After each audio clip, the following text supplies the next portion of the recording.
It was once widely believed that seeing others vent aggression would drain the viewer's aggressive drive.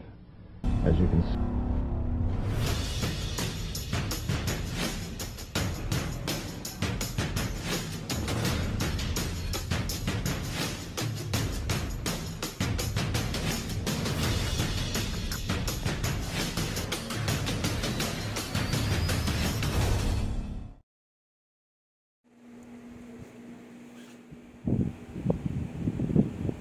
Alright guys, before we start filming, who is Albert Bandura?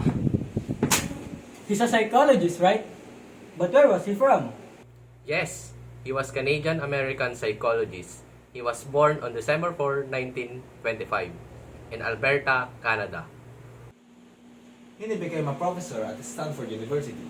He is one of the most influential psychologists of the 20th century. Oh, okay. But what was his famous contribution? He created the social learning theory. The idea is simple but powerful. We learn not through only our own experiences, but also by watching other people. And to prove that, he did the famous Bobodal experiment. Yeah, he showed that when children saw adults acting aggressively towards adults, they copied the same behavior. So that means if we see positive actions, we copy them. But if we see negative actions, we might copy those too. Exactly. That's why modeling is so important. Teachers, parents, and classmates need to show good examples too. And that's how it connects to inclusive education. If we model respect, patience, and kindness, students will learn to do the same. Quick recap. Albert Bandura, psychologist, social learning theory, Bobodal experiment, and the power of role models. Got it! Now, we are ready for the activity demonstration. Meow!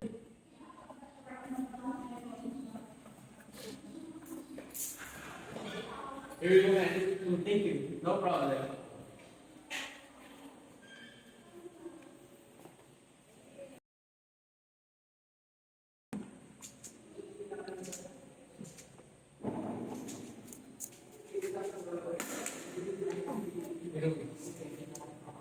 Thank you. That was very helpful. No problem.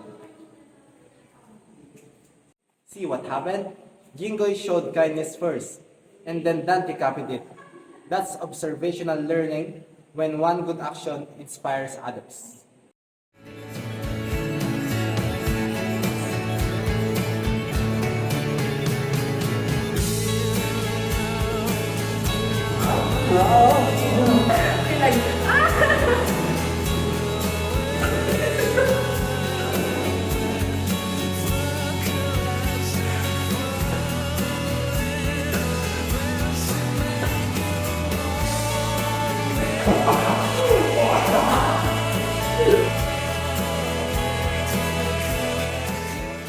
Hold on.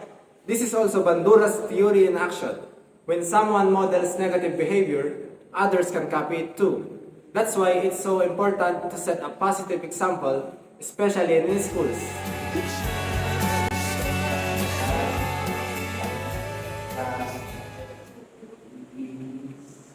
That is running so fast.